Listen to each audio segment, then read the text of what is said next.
The marking gauge. It is for everyone. You will like it.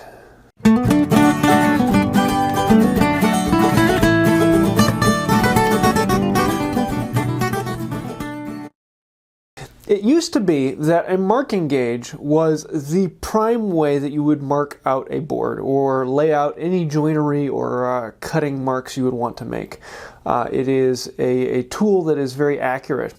The problem is, once power tools came around, you didn't do as much marking. You would measure the tool, set up the tool, and then cut with the tool. Whereas with hand tools, you generally want to make marks that you cut to, and you then cut to with your hand tools. So these are starting to come back into general use, and they can be extremely accurate, far more accurate than a pencil or any marking that you would create with that way. And I really kind of want to go through some of the ideas of what are the differences, what are the types, and how do you use them. So let's take a look at this. So I have here a few of my marking gauges, and each one has a different purpose and a different use. From the basic Stanley traditional marking gauge that just has a sliding stop and basically a hardened nail that's been put through and sharpened, to a little bit more complicated of the same thing. It has a hardened nail and a sliding stop, but this one on the other side also has two pins that you can separate away so you can mark the sides of your mortise or tenon. And then the next step up from that is the rolling gauge, and this, rather than having a cutting nail, has a rolling cutter, and these make it a little bit easier to slide along the wood. And this one has two different cutters, so you can set them at different points for mortise or tenon marking. And then you get to some that actually have a knife rather than a pin or a rolling cutter. These were some that I made a while ago, where I actually just screwed on a knife blade onto the end, and these give you a very, very fine line. Some of the older, more traditional ones, rather than having a double beveled knife, will have a single beveled knife, which get even finer of a mark than this. And then there you have your panel gauges that have a much longer line, but they will have a fence more like this scratch stock, so that you have a larger reference face than just this small piece here. Some people even turn like the scratch stock style into a marking gauge, and they will have a pin that can come through the face here.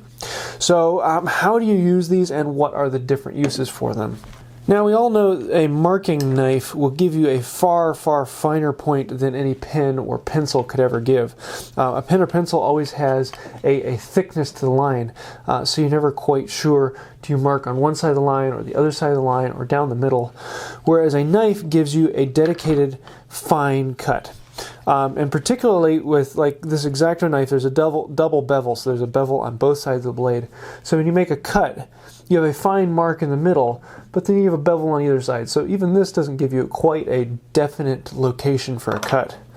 Whereas a traditional marking knife like this has a single-sided bevel, so that you have a flat side in the cut and then a beveled on one side or the other. So you know when you make a mark, you're going to be having an exact location. Everything on this side of the blade you keep, everything on that side of the blade you get rid of. And so this becomes very, very accurate. Marking gauges are very similar in that manner. So let's say I want to take this stock and rip it down by a ½ inch or so. With a marking gauge like this, I can slide it over to a ½ inch and lock it down. This particular one has rules here, and if I'm not terribly worried about what its measurement is, I can use these rules. And I know it's approximately a ½ inch away from the pin. I know that this particular marking gauge, I'm probably about a 32nd or a 64th away from accurate. So that's fairly accurate, but this then I can slide along the side of the piece and actually put a mark on there. Now that mark might be difficult for the camera to pick up, but I can actually put a pencil in there and kind of darken it up a little bit. But to me, that is a very, very definite line, far finer than I can ever get with a pencil. The problem is, this kind of mashes down the fibers. It doesn't exactly cut them or sever them. And so that's not as much of a problem when you're going across the grain. So if you're putting a mark on the end of a piece like this, it's just kind of pushing the pieces around, and it's not quite as accurate as you want it to be. When you use a marking gauge like this that has a knife, you know that you're actually going to be cutting the fibers, which are great, especially when you want to go across the grain, because then you know the fibers are severed as opposed to just mashing them down. And this will give you a little bit finer mark, as well as it being a little more accurate because it's not kind of pushing things around. The rolling mark, because these wheels will actually roll on the wood, do a very similar marking line to how the knife does it, in that they cut the fibers, but they don't just cut the fibers, they kind of push the fibers away because it's rolling. And so I really like this. It's a little easier to use, a little bit easier to move through the wood. The one downside to this, or a knife mark, is when you're going with the grain. And in this particular piece, the grain is fairly straight, but it does angle a little bit more like this, from one side to the other. So if I'm rolling on this side, the grain is going to be pulling the marking gauge that way, which is fine because I have the stop. So as it rides up there, it's going to be pulling the stop up tight against that, and I'm going to be getting an accurate line.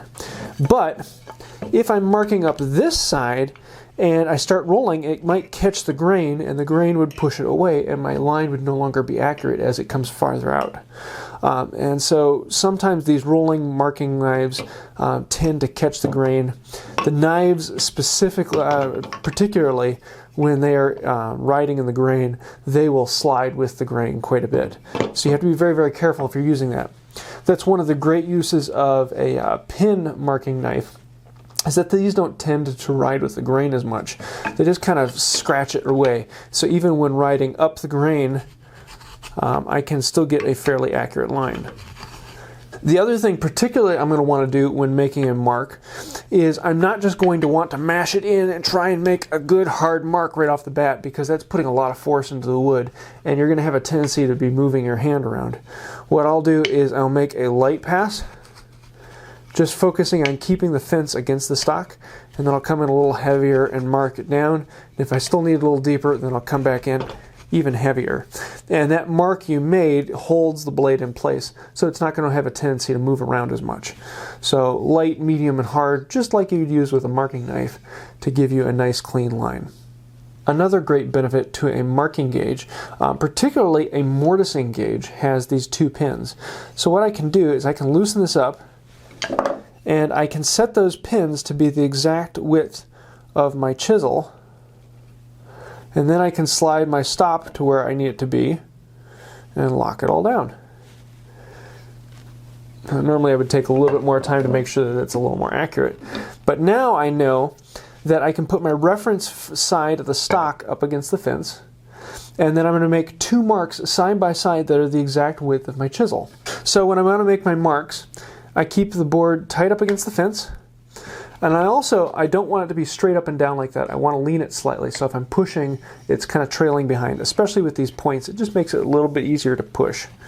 And I'll start with a light, medium, hard. And I'm making sure I get two nice lines, which might be difficult for you to see, but for me, they're perfectly parallel. And if I bring over my chisel, they are the exact width of my chisel. So if I'm making a mark for a tenon, I keep this set up and I keep it against the reference face.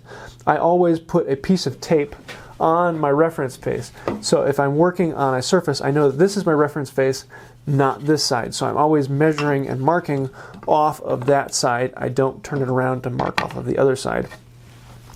And I will mark off my tenon, and I'll cut my tenon, and I'll keep the settings exactly the same, and then I'll come over to my piece for the mortise, and I'll mark out my mortise. And I know that because these settings have stayed the exact same, my marking on the tenon is identical to my marking on the mortise.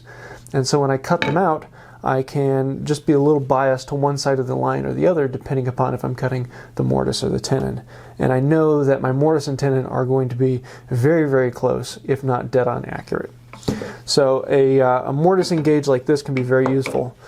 In this case, you actually just have two screws, one either side, and so you can slide these rods in and out to create your marks so that it rolls on one side or the other. I really like using one of these. They're a little pricey, but they're very, very useful. You can also get these with just the one rod, and some of the newer ones actually have micro adjusters so that you can very, very lightly push them in and out, making them extremely accurate. I would have to say about 80 to 90% of all the marks I make on wood are made with a marking gauge. As long as you have your reference face up against the fence, these are extremely accurate and can give you a mark that is very dead on. You know exactly what you're doing with it. You're not worrying about going to one side or the other. And until you become extremely proficient with a saw and or plane, you're really going to have the issue of even one side of the bevel or the other. So the accuracy of these is absolutely phenomenal. Far, far better than you'd ever get with a pencil. So some people still like the pencil. I think they're crazy, but it's very simple to do. You can actually just replace the pen with a lead, but yeah, it's not for me. So I hope you like this. I love marking gauges. They are a lot of fun to use, and when you actually learn what they can do and how they work, they can completely change your woodworking. And yeah, they're a lot of fun. If you did like this video, please hit like and think about subscribing. I want to say a huge thank you to the patrons on Patreon.